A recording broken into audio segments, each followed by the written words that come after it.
जय जवान जय किसान। जवान और किसान सभी मजदूर भी आ गए, उसमें कर्मचारी आ गए, सभी आ गए। वो सभी के सभी इस टाइम पर दुखी हैं। और उस चीज को देखते हुए जिस प्रकार से आप लोगों ने पीछे देखा, 13 महीने तक अपने देश का किसान दिल्ली के बॉर्डरों के ऊपर रहा। बेटे बैठ जाओ, पीछे वो लेडीज भी खड़ी होने दीजिए, या आप इस साइड में साइड हो जाओ, इस साइड हो जाओ। थोड़ा थोड़ा इधर बैठ जाओ ना, बैठ जाओ। किसान दिल्ली के बॉर्डरों के ऊपर रहा और देश के जो खिलाड़ी थे वो भी, और देश का कर्मचारी सभी दिल्ली के आसपास, कभी कोई रामलीला मैदान में और कोई जंतर मंतर पर, कोई दिल्ली के बॉर्डरों पर, मतलब इस तरह से घूमते रहिए। और उसी के बीच में आपके देश का ये पूर्व सैनिक भी जंतर मंतर पर 11.5 महीने से बैठा हुआ है। आज पूरे 11.5 महीने हो गए, यानी 345 दिन आज ओलियन है। तो साथियों, वो क्यों है उसके बारे में मैं आपको थोड़ा सा बताना चाहूंगा, करमवीर जी से बोलने से पहले, कि हमारी एक छोटी छोटी मांगे थी। मांग क्या थी? जो हमारी 1 रैंक 1 पेंशन होती है उसके अंदर कुछ विसंगतियां थी, उसको हमने दूर करने के लिए बोला। और उसके अंदर जो मेन हमारी समस्याएं थी वो क्या थी?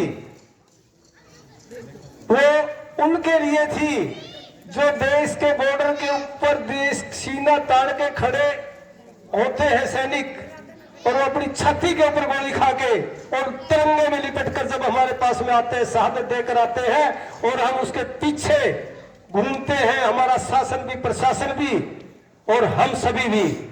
उनको ऐसा लगता है कि जैसा कि इस परिवार को तो कोई तकलीफ नहीं होगी। साथियों, दुर्भाग्य है हमारा, दुर्भाग्य है हमारे देश का, दुर्भाग्य हम सैनिकों का, कि 13 दिन के बाद में उनको कोई पूछने वाला नहीं होता। उन वीरांगनाओं की हमने आवाज उठाई थी, भाई उनको सुविधा मिले, क्योंकि वो किसको पता है? वो उनको पता है जिस मां ने अपने कोख से अपना बेटा जन के और बॉर्डर के ऊपर खड़ा कर दिया, उसने गोलियां खाई है, तो वो मां जानती है, या वो और जानती है जिसने अपने माथे का सिंदूर मिटा दिया।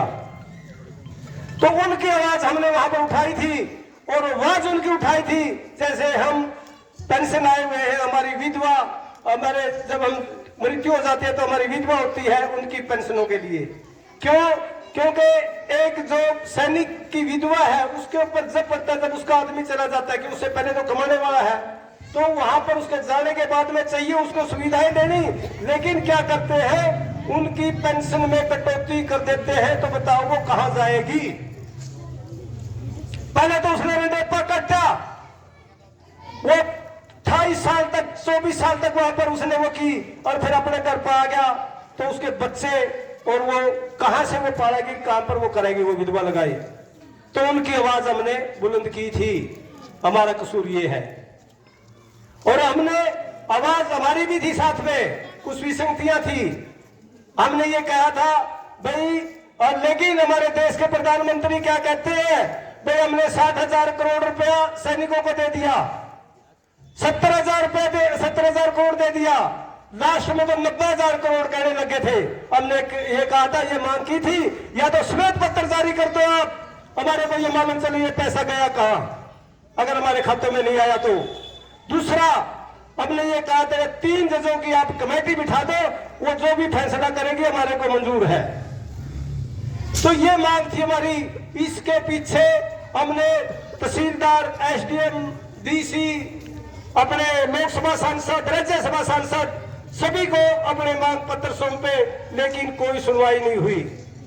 हमने रोष मार्च भी निकाले, रोष प्रदर्शन भी किए, भूख हड़ताल भी की, रेलवे ट्रैक भी जाम किए, जो कि हमें नहीं करने चाहिए थे, एक सैनिक को शोभा नहीं देते। दुर्भाग्य उस देश का जिसका सैनिक ट्रैकों के ऊपर, रोड के ऊपर बैठता है, और दुर्भाग्य उन सैनिकों का है जो रोड और ट्रैकों पर बैठता है।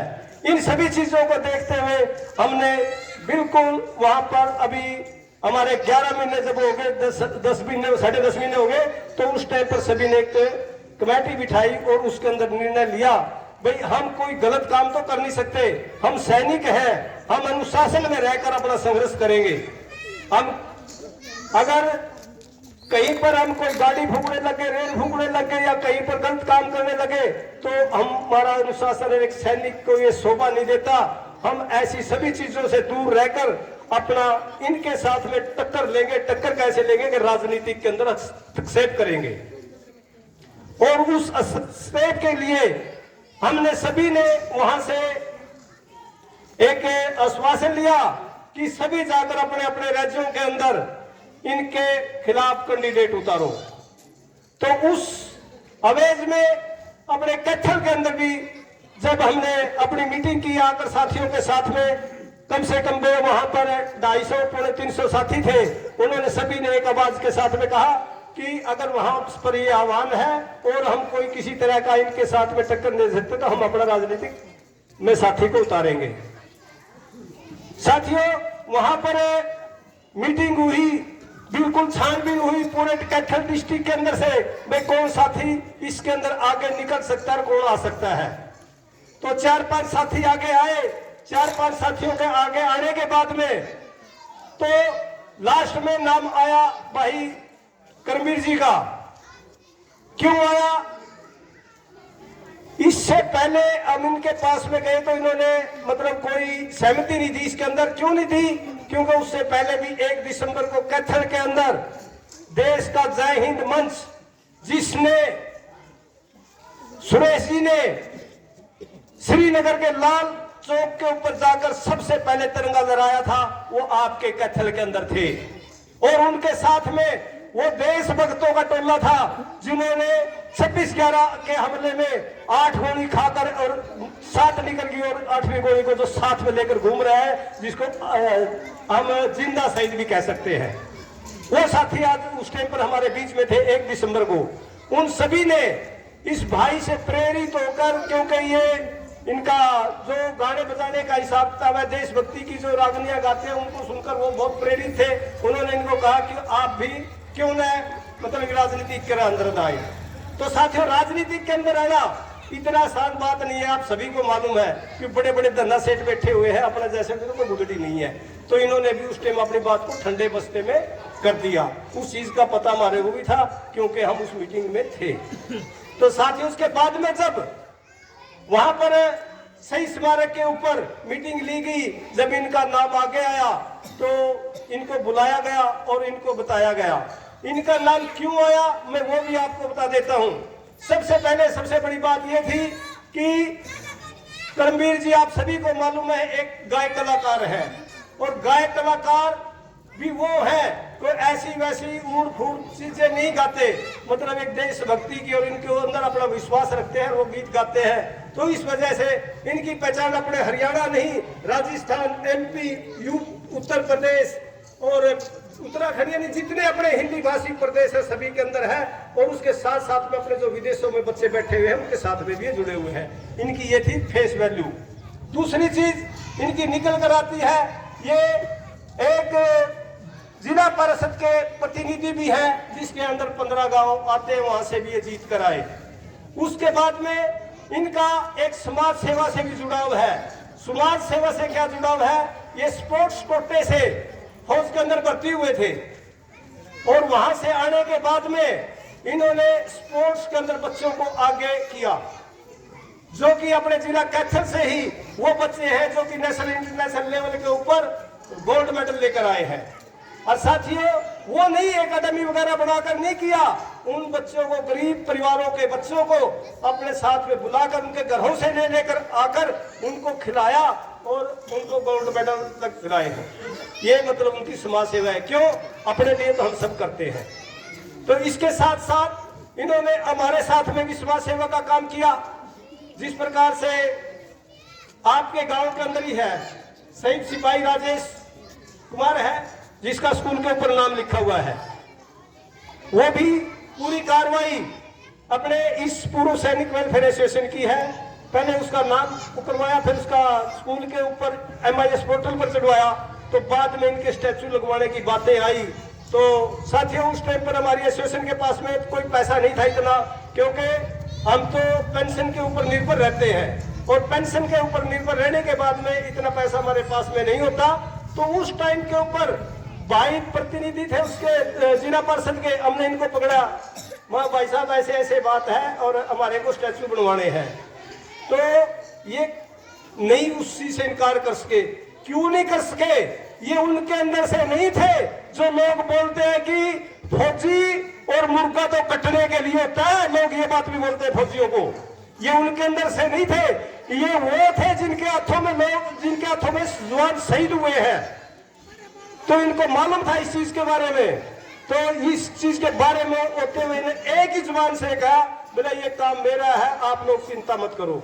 अपने कैथल से 52 शहीद है, 52 शहीदों के लिए इन्होंने जिला परिषद के अंदर उसको पास करवाया और आज 51 लाख का ये प्रोजेक्ट है इनका और अब जारी है, काम जारी है। जो पैतृक गांव है शहीदों के, उनके अंदर उनके स्मारक बनने शुरू हो चुके हैं। सद इस प्रकार से इन्होंने मतलब समाज सेवा की। तो इन सभी चीजों को देखते हुए हमने इनका नाम प्रपोज किया और फिर इन्होंने कहा भाई रुक जाओ, मैं अभी एकदम से नहीं बताऊंगा। महाभाई कोई बात नहीं, हमने इनको मतलब समझाया और वो किया, बोला इतना मेरा ब्योंत नहीं है। तो इसने अपने जहां से ये पार्षद है इसके 15 गांवों का दौरा किया। क्यों? हमने भी आदमी ठीक पकड़ रखा था। हमने सोचा भाई कदे टिकट नहीं जाता है, हम इसके गले गले चले उठे सारा।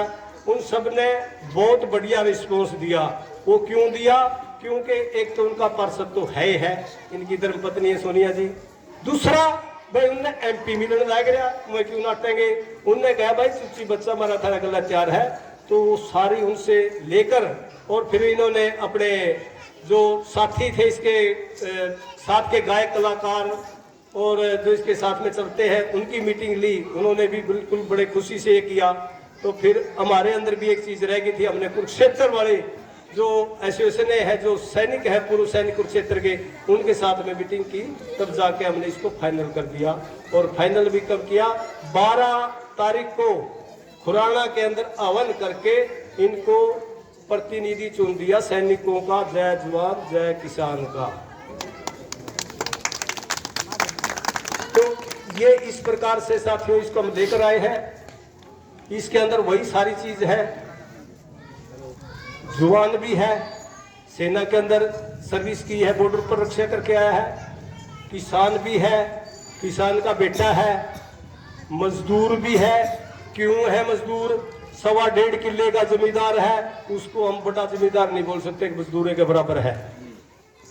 तीसरा कर्मचारी भी है क्योंकि नौकरी कर रहा है। वो सभी चीजें इनके अंदर हमें देखते हुए जब जाके हमने इसको प्रपोज किया है तो हम इसको लेकर आए हैं। दूसरी चीज मैं आपको एक और जो बिल्कुल क्लियर है वो बता देना चाहता हूं। हम न तो किसी पार्टी से आए, न किसी पार्टी का हम गलत बोलने के लिए आए, न किसी को अच्छा बोलने के लिए आए। हम आए हैं तो अपना तिरंगा झंडा लेकर आपके बीच में है। तिरंगा झंडा के नीचे हमने चुनाव लड़ना है। अगर उस तिरंगा झंडा के पीछे कोई पार्टी आती है खुश होकर और कहती है करमवीर जी आप आके आओ, हम आपको टिकट देंगे, तो उससे भी हमारा गुरेज नहीं। दूसरी चीज, अगर कोई आता है नहीं आता है तो इलेक्शन तो इन सैनिकों ने लड़ना ही लड़ना है, तिरंगा झंडे के नीचे लड़ना है। और परमपिता परमात्मा की मेहर रही और आप सभी का सहयोग रहा तो ये एक रिकॉर्ड बनेगा कि बगैर पैसे के, पैसा नहीं लगाना, बगैर पैसा, बगैर रैलियों के, और एक गरीब का बच्चा देश की सबसे बड़ी पंचायत के अंदर जा रहा है, ये रिकॉर्ड बनेगा। ये हम आपको बड़े उससे बता रहे हैं। अगर आप लोगों का सभी का सहयोग रहा तो ये, मैं सर्दी का मौसम हो गया, ज्यादा न बोलते, आप लोगों से विनम्र निवेदन करता हूं कि आप लोग भाई करमवीर जी की बातें सुने, इनके विचार सुने, ये क्या बोलते हैं। अगर आप उससे सहमत हो तो हाथ खड़े करके इनको बता देना भाई हम तेरे साथ में हैं। अगर कोई गलत किसके अंदर आपको दिखाई देता है तो हमारे को बताना, भाई यहाँ पर आपकी कमी है, उस कमी को हम पूरा करेंगे। तो मैं भाई करमवीर जी से अनुरोध करता हूँ कि वो भी अपने विचार रखें।